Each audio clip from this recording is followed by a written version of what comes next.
Hello, well, welcome back to part 2 of Discovery 3 steering rack rebuild. As you can see behind me, I have a whole bunch of new seals, got parts over there, all spread out everywhere. So now we're going to start slapping all this back together. Now, of course, if you haven't seen the strip down video, I'll throw the card up here, so please go check that out. You'll see what's involved in getting to this point. But anyway, for now, just one little pointer worth noting.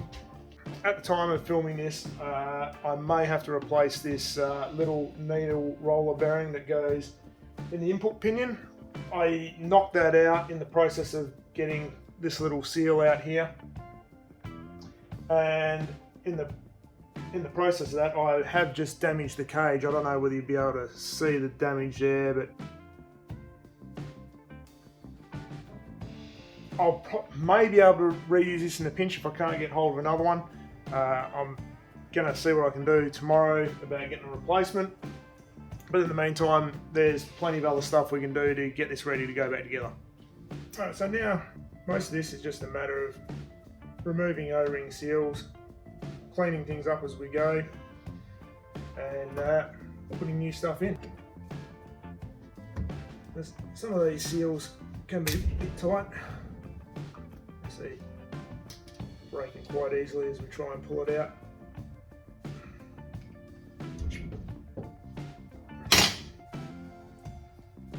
Now, it's an important thing as well, especially with these lip seals, to make sure you get them back in the right orientation.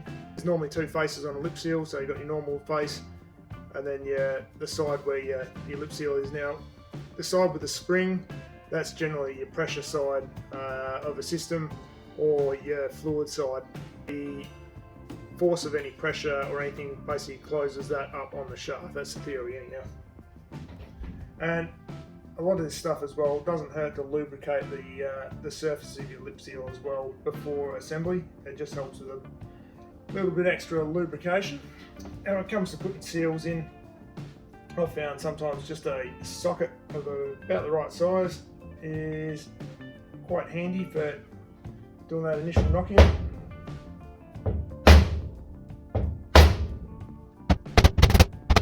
So that seals in, and we'll just obviously throw a little bit of grease just on that lip seal as well, so we don't forget later on. And same with the O-ring. I'll throw a little bit of O-ring grease over that. Just helps with the reassembly process. Yeah, there's that M-bush, that's ready to go. Now when it comes to these, they're going to be teflon rings. So these generally can be a little bit fragile, so it certainly doesn't hurt to take a little bit of care with these. I mean, removing the old ones probably doesn't matter so much, but when it comes to putting on the new ones, we're going to have to try and stretch them over without damaging them. So having a set of picks definitely helps for this task, as you can sort of get under and pull that ring off. You can already see how sort of tight that is.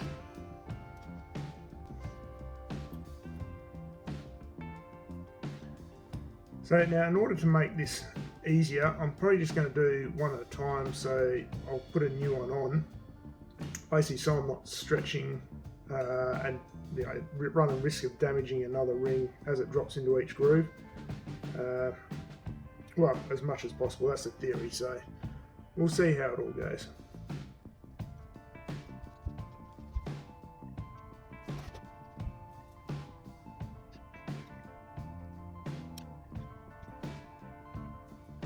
Now, these certainly are not the easiest to get over. They're not real flexible.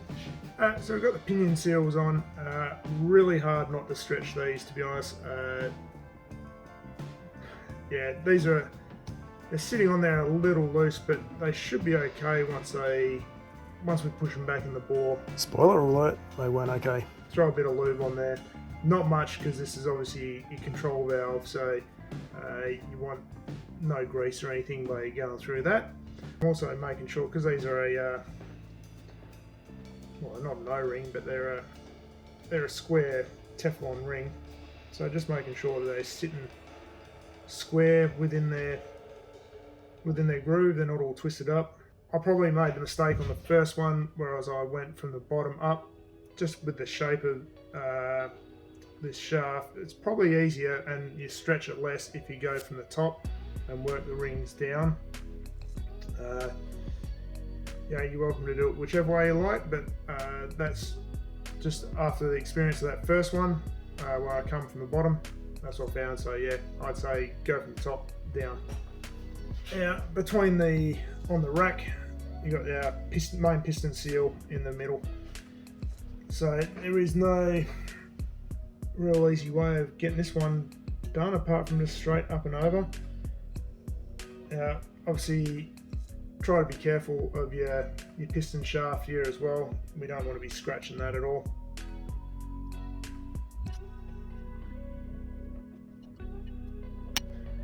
And that one just broke. Now, worth noting as well, there is an O-ring under that piston seal. So you got, let's go dig it out. Try and do this in such a way that you guys can see what's going on, but there we go. There's that O-ring. There's our new one. And we can throw that new O-ring on first,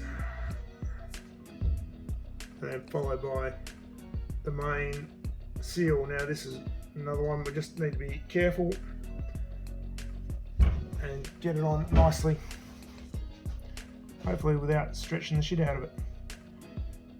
It's one of those things that's there's not really any easy way other than going straight over. Sometimes you can just use your pick just use it on the thin end where you can, just to try and get it over.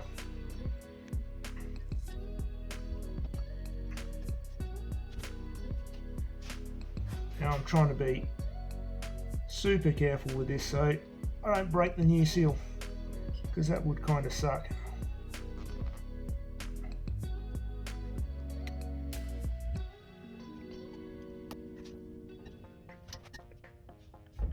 There we go. So that's another thing, just make sure this one's in nice and square. A little bit of O-ring grease on it. That'll just help with the initial install. There we go, that's the main components done. Now comes the fun job of getting, we've got this, it's a little bit of a bush, a spacer, and this seal, and they've got to go into this part of the rack. So in order to get this seal into this inner side, I'm going to use the rack just as a guide really. Obviously throw a bit of lubrication on that seal face. Now I'm going to use this side of the rack to knock it in, mainly because, I don't know if you'll see, but there is a little ridge just right here on the piston, and there's nothing on this side, so the seal should sit nice and flat against that. Right, so when I knock it down, it's not going to damage the seal on this particular part. So obviously, spring side of the seal in, and we're probably just going to throw a little bit of extra lube just on that seal. Oops, so it's just a bit of ATF. So just to make sure it slides in nicely.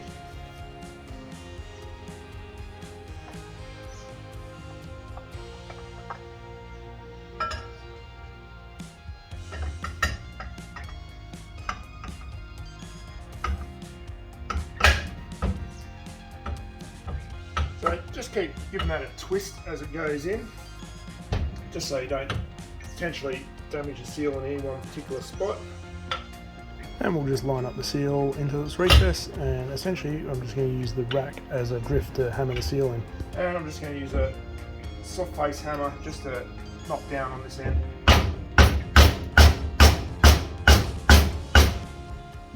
And you can always go the other way around and hammer the rack down into the housing.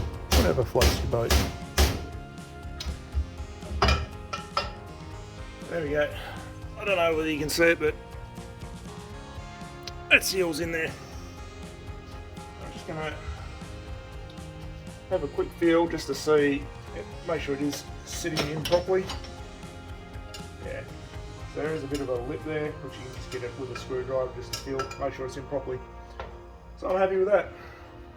Alright, so before the rack goes in, I'm just going to do the bearing on this side, with the seal, and then we can slide the rack in. So this side here and the pinion is not lubricated by the power steering fluid, so this will all be basically grease. Obviously mine, when I pulled it apart, did not have any grease in it, obviously because it was washed out from the power steering fluid. So I'm just going to push a little bit of, this is just by sort of wheel bearing grease, which will be fine for this sort of application, I believe. I'm just going to force some new grease in there. Okay, just in this end. Now, obviously I'll just use a suitable size socket and I'll just drive that in. Now I'm going to be at a bit of a standstill here for the moment. I'm just going to sort out, because with this needle roller bearing, I actually damaged the cage a little bit when I was pulling it out. It actually just sort of split. I managed to put all the rollers back in place, so in a pinch I'll be able to use it. Shouldn't be too much of a drama. But I'll see if I can get a replacement one and we'll go from there. Alright, so I've made a few phone calls and whatnot. This little bearing is a pain in the ass to find, so you know, when you're removing this, be careful. I've only just cracked the cage, so I've just put all the rollers back into place and snapped it all back where it is. Filled it with grease. I'm going to reuse it. It should be fine. Again, just use a socket that's slightly. I found a socket that's slightly smaller than the bearing OD, so I'm going to use that to drive it into place. The grease should hold all the rolls in where they need to be and shouldn't have too many dramas. It's one of those things as well. It's kind of just due to its location, it's a bit of a pain to drop it into place, so you can just use a little bit of grease to try and stick that race on. And again,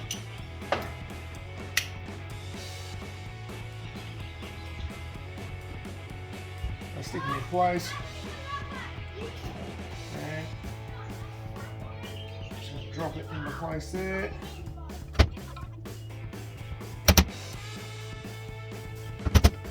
I'm just checking those to make sure this is driving in nice and evenly.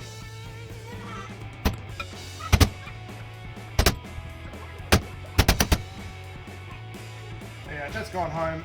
All the rollers have stayed in place, so that's awesome. Now, we just need our little lip seal. Again, this is a spring side facing up, because this is the pressure side within here. I should be able to just reuse this socket, so that'll be fine there. I'm just going to throw a little bit of grease on there just to stick it in place again.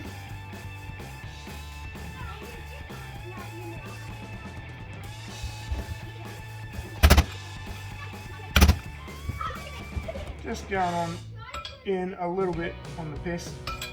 Really not the easiest thing to be doing. So you can use just a little punch just on the side of the seal just to try and straighten it up.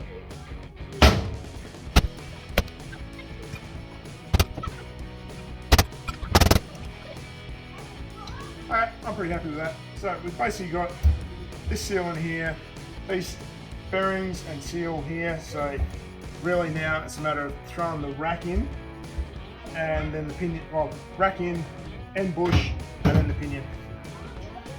But this end of the rack, basically here, we're just going to throw some grease on these gears before we throw it in.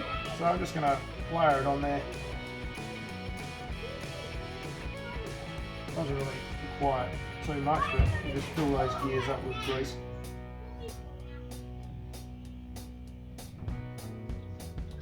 Hey, wet dog. oil just on that seal. Just going to pour a little bit down the bore as well, just so that seal has every chance of not being damaged.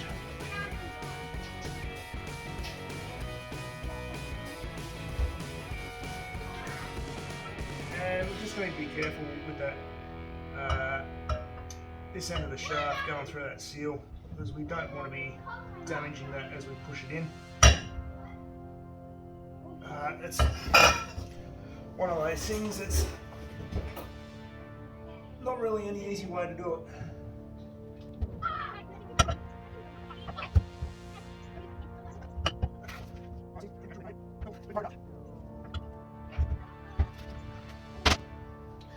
Again, just try and rotate this piston. There it goes, until it grabs and goes in. So with the new seal on there, that's actually quite stiff to try and turn.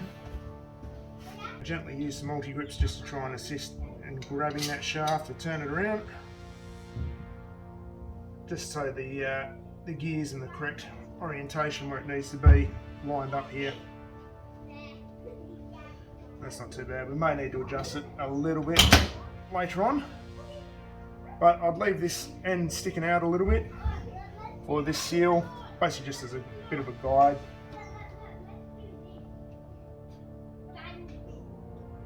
Now I know I lubed all this up beforehand, but just going to throw a little bit extra on now.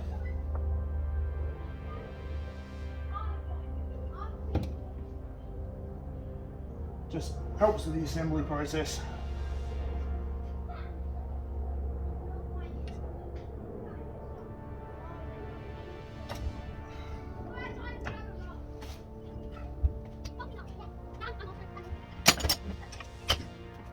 So that's sitting in place there now.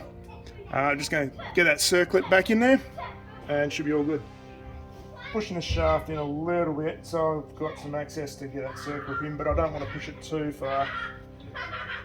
So that should be fine. They're worth noting with the circlip. I don't know whether you'll be able to see it there, but you got the ends here, you've got some like a taper. They're both opposite, so whether you stick it that way or that way on, it doesn't really matter. You're going to have a taper to lever up to when you pull it out.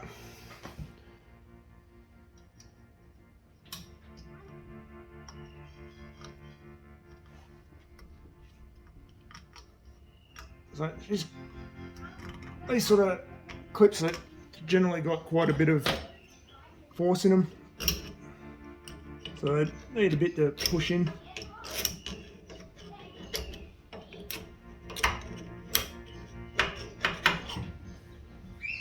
And that is in place. There you can see that's all in place there now. We're just going to grease up that pinion gear. It doesn't really matter if we get a little bit extra on here, because that's where that needle roller bearing runs on. But we kind of want to keep some oil and stuff out of the control valve where we can. But I'll just throw a little bit of ATF over that one if there's anything left. A little bit more oil just around there. Lube is your friend here in this instance. And this one we're going to try and keep these rings compressed as they go in. Not much of a lead in for these seals, which is probably a bit unfortunate in a way, but what are you going to do? 12 seconds later.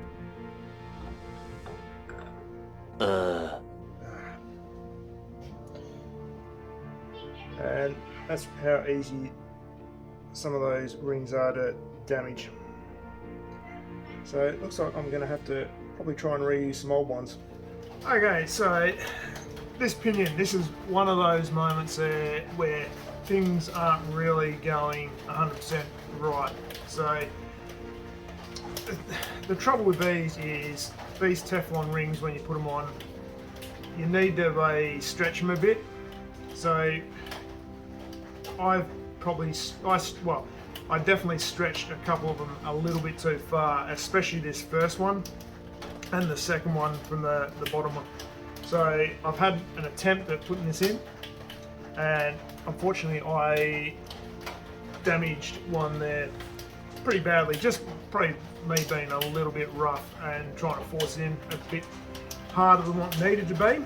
So I've had to do a bit of a reassessment. I cannot easily get some replacement ones. The guy that I've got the seal kit off hasn't got back to me, and it's like Friday afternoon now, so I've just made the decision. I'm just going to press on anyway. So this will either be a lesson on what not to do, or if it works, hey, this is what you can get away with. We'll see how we go. But essentially, because I've stretched these rings, I'm actually going to shorten them up a little bit, and I'll do that by cutting them, and I've cut them on a 45-degree angle. So this is kind of something that I've done previously at work with sort of bigger hydraulic stuff where, you know, your seals are split. So yeah, cutting it on a 45-degree angle may help. We'll see how we go. So basically with that excess out, like I've taken a mil or so out of them, so hopefully they'll just sit in there a bit nicer. I mean, I don't know how the sealing makes much difference with these. In the worst case, it's just going to bypass around, but and make the steering maybe a little bit harder. I don't know. We'll see how we go. And because I've damaged some of the seals, I've had to reuse a couple of the old ones, and again I've had to shorten those up just because they were stretched when I took them off. And luckily there was like I guess a small section that had a little bit of damage from the pick when I removed them. So guess what? That's the section that got cut out. And let's see how we go this time around. So I'll just make sure these seals are sitting in their grooves properly. So when it comes to fitting these seals originally, probably one little tip, you may be able to just soak them in hot water, probably boiling hot water, just get them a little bit sort of soft and supple, and that may help out without stretching them.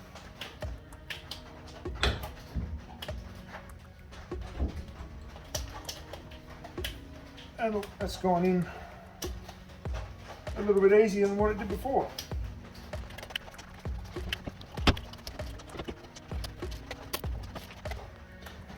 So the other thing I kind of want to pay attention to a little bit is the orientation of where my pin's going to be, where my bolt is going to be on the pinion. So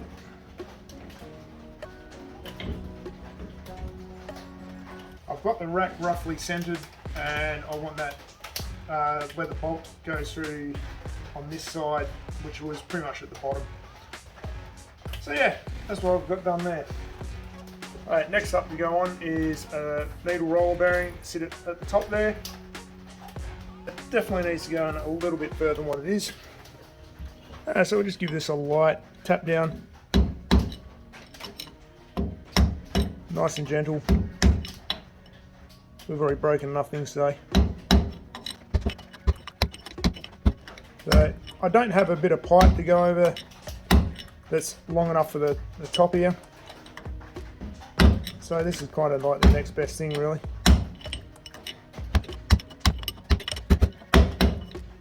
There we go, that's home. Next we've got another lip seal, again spring side down.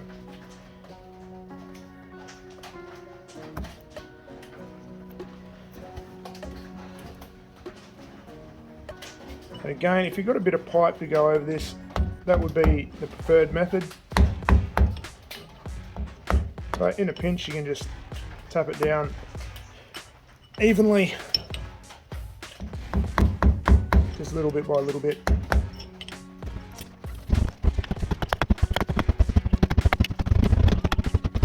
That's down. Now we have our circlip. So that sits in there nice, and then there's another seal goes over the top of that, which is this nice little thin one.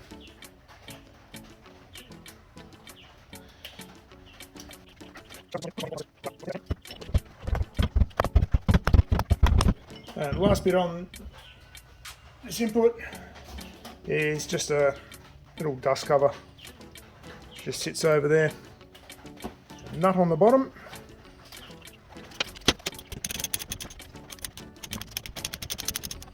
So once that nut's on and tightened up, I'm just going to throw the dust cover on there. Now I'm going to throw a dab of thread locker on here. Not a huge amount. To be honest, like I said, it's just a dust cover here anyway.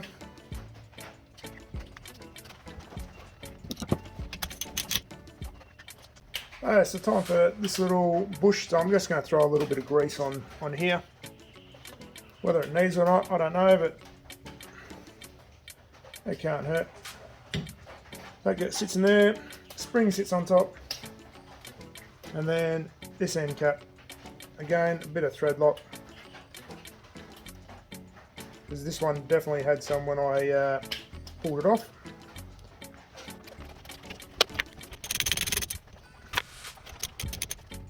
The final step before I put it back in the car is obviously going to be these lines as well. So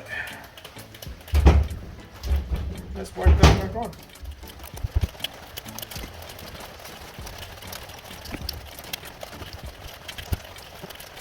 Rack all put back together. The only thing I haven't done is the tie rod ends. I'm going to do that back in the car. It'll probably just be a little bit easier while I reinstall it. So that, folks, is how I've rebuilt this. Now, like I said, those pinion seals on the spool valve, we'll see how that turns out. To be honest, there's been a few things that hasn't gone right here, and I've just tried to present this as best as I can for how to get this job done. But yeah, like I said, just those Teflon rings, they're just something to be mindful of. Hopefully, if you've got a leaking power steering rack, this video should give you the confidence to do that job. If you've enjoyed this video, please forget. So if you've enjoyed this video, please don't forget to throw a like and a thumbs up. Throw a comment, I'd really appreciate that. Super thanks as well, would really appreciate that. If anybody's willing to be the first, go on, I dare you. Channel memberships as well, early access to all my videos. Don't know what more needs to be said, so I guess I'll see you for the next video. May or may not be reinstalling this, so check here for the next video.